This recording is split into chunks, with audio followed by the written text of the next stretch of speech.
incredibly energized in the second half. They changed their tactics a bit, pressed us a lot more, and put us on our back foot for the first 10, 15 minutes. I thought our team did a really good job of getting our feet underneath us and calming the game down and figuring out the right times to hit space, the right times to keep the ball. Carol had an absolute rocket. She's on fire, so expect 2 more goals from her next game. I thought that might give us a little bit of cushion and a little bit of confidence, and then what you don't want to have happen with them responding right away. They say 2-0 is the most dangerous kind of lead in soccer, and when you give up a goal, it can really set the nerves. But huge credit to the team. We talked yesterday about growth and how far we've come from our first day together in the spring and then our journey through the fall. And I think had we played this game with these kind of stakes and those kind of nerves a month ago, I don't think we would have seen it out the same way. So had we won, it probably would have been just an absolute mess. But Lexi over here showed a super cool head, and she made the last 3 minutes. The other team was probably pretty frustrated because we kept it down in their corner for the majority of it and just had to make 1 or 2 last plays to see the game out. Really proud of this team. It's we're getting to that special time of the season, and we're on a little bit of a roll, and we just want to keep that momentum, use it to fuel ourselves, and see how long we can do this. Yeah, you mentioned this a little bit, but there were some matches early in the season where maybe we wouldn't have been able to hold that lead at the end. What was different about tonight and the approach to kind of stave off that momentum at the end? Yeah, I don't think we changed the tactics or anything. I just think we had to experience circumstances together, right? We had to see different teams challenge you in different ways, and some will go fast, some will go slow, some will go down the middle, some will go wide. What we pride ourselves is whatever circumstance happens in a game, we'll grow from it. If we win, hopefully we'll grow from it. If we lose, we have to grow from it. And I don't think it's any surprise that coming off our worst losses of the season, I think we've then put together our best performances. The South Florida game, it still haunts me, and we're creeping up on the RPI bubble. That a couple of those results could make a difference, but the positive I can take from it is I don't know if we see this game out tonight the same way had we not conceded in the 88th minute, because we had to go look. They've endured a lot of tough film over the year. We can't just celebrate the good stuff. We have to figure out how we get better. And yeah, those games that we wish we could have done better, I think they all kind of contributed to us doing a nice job tonight. And then, Carol, your goal, just I guess, how are you able to find that space on the left wing and line up that kind of shot? Yeah, I mean, I can't take all the credit. We talked about at half and throughout the week of switching the ball and opening up space on the other side, and I just give credit to my team for doing that. And Merlot played me a beautiful ball top of the box, so I got set up beautifully for that, and I just thankful for my team. Earlier this week, Coach, you talked about how important the role is that your team's ability to press. Do you feel like that had a large impact in tonight's game? Yeah, I think we set the tone, right? First half, it was 11-1 in shots, and Arizona State's a good building team. They have a real structure from their goal kicks. They find rhythm from keeping the ball, and I thought we did a really good job in the first half in not allowing them to establish a rhythm, which also kind of helped us, gain confidence and energy. The wind was in our favor the first half, and so the second half, it's much harder to press when you're not set, right? If they're taking goal kicks, certainly sometimes I wish we would have done more with the ball that led to the goal kick, but at least it's, let Sage and Lexi get their starting positions. Carol and Lauren and Emily as the wingbacks get their starting positions. When we get pinned in, it's a lot harder. And I thought Arizona State did a good job of, once they got us pinned in, moving the ball around.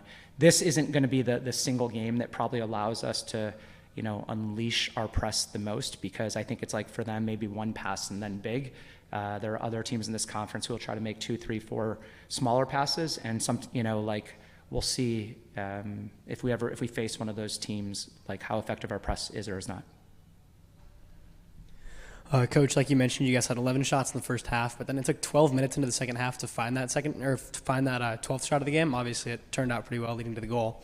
But was that a change in offensive philosophy? Was that Arizona State just keying on what you guys were doing on offense? What changed? Yeah, maybe a little both. Arizona State came out in the second half with a little bit different of a game plan.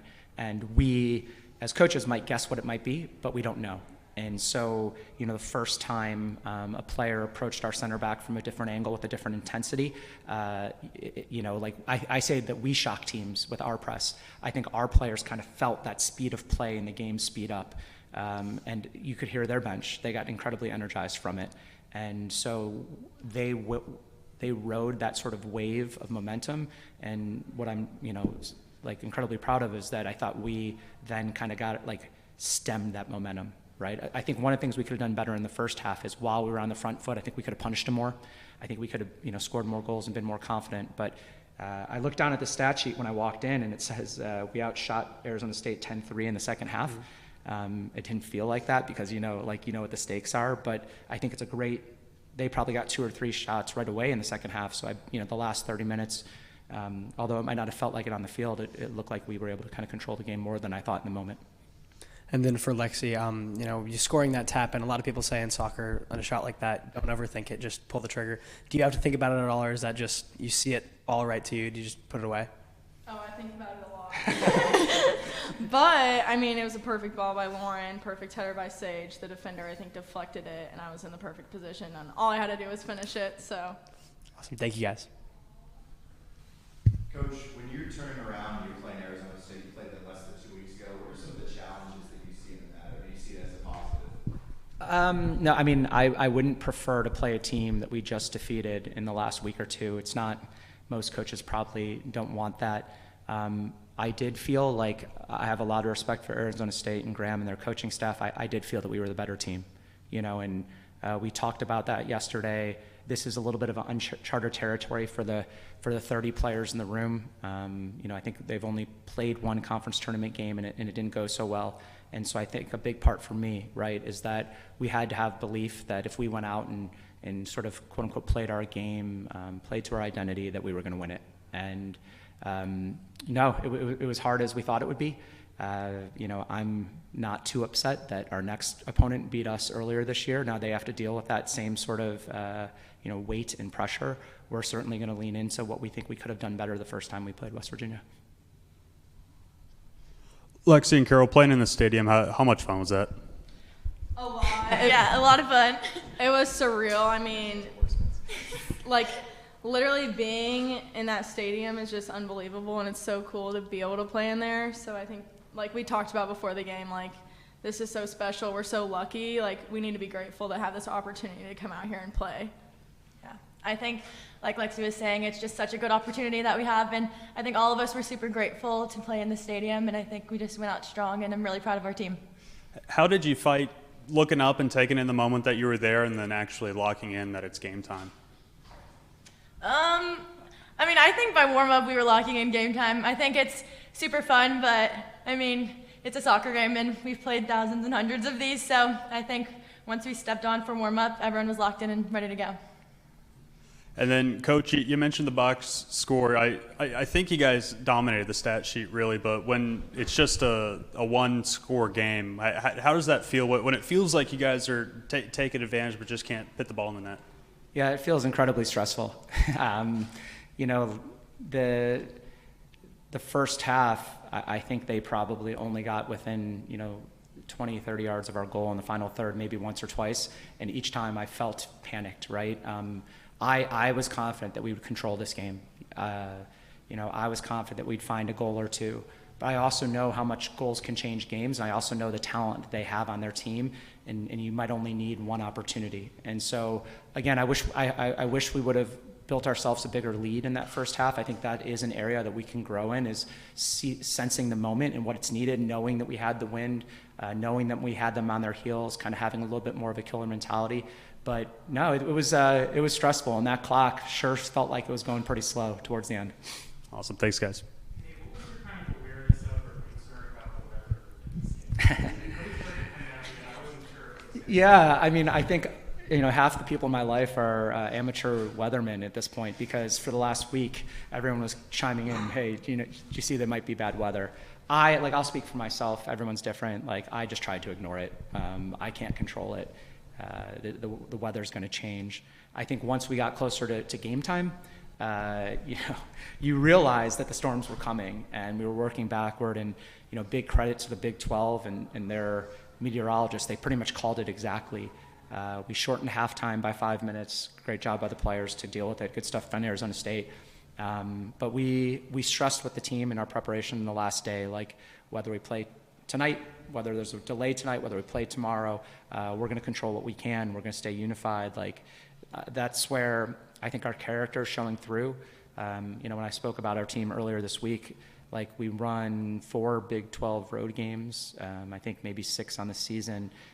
Teams that can win on the road know that you can't control a lot of things, usually can adapt to circumstances better. And I thought our team would handle it well, and they did for sure. And then just out of the players, anything that stands out to you in retrospect about the loss of West Virginia earlier this season? I mean, honestly, I try not to look back at that game just because we lost, but I think we as a team just need to look ahead. We need to come prepared, practice everything that we practice do everything that we practice in practice, and just take it to them and work together and play as a team. For Coach, kind of branching off the question about the weather, does knowing that's looming, obviously you said you try to ignore it, does that affect the game plan at all? Does it affect how you prepare at all? Again, kudos to the Big 12 and Eric and the leadership. They brought the 2 head coaches together before the game, and we went through scenarios. So we decided no matter what, this game was going to get finished. It was going to be finished for 90 minutes, so whether that was tonight or tomorrow. Had that not been the case, then we would have probably been stressing more and more and more about hey, they could call this at 70. Otherwise, not really. I think for us, we pride ourselves on being consistent in our approach. We're not going to change much for an opponent. We're not going to change much, whether we're playing in a venue like this or, kind of a sleepy one. We feel like we know what makes us successful. We have an identity, and I'm not trying to avoid the question, but we proudly tried to, tonight, I'll give an example. Tonight, we were playing without, 2 of our normal 3 starting center backs in Brooke Otto and Mackenzie Bovey. We were playing without all 3 captains, so none of our 3 captains dressed tonight. We didn't know that was going to happen. Brooke got ruled out, I think, Monday. Bovey got ruled out yesterday. We just pretty much told the team right before training, hey, we're going to be without those 2. Jordy stepping into the starting lineup, that's about it. That's all we really spoke about. I'm proud that, they have a few more days to try to get healed and see if they can get back on the field. Bovey's a 5th-year senior, so we didn't want her to go out this way. We started 5 freshmen tonight, 5 of 11, and so I guess my point in saying all this is we very much have a next person up mentality, next situation up mentality. I want our team to believe nothing's going to stop us, and we're going to control whatever we can. And then for Caroline, that's a 3rd goal in 2 games. When you're on a streak like this, how do you keep yourself grounded and keep yourself focused? I don't know. I guess just keep putting myself in the position and keep trusting my teammates that everyone's going to do their job, and we're all just going to work together and just keep pushing forward, I guess. I think we're just going to celebrate this win tonight, and then tomorrow focus up for Saturday. Thank you, guys. Anything else? All right. Thank you, guys. Thanks, everyone. Thank you. Thanks for sticking around. Appreciate you.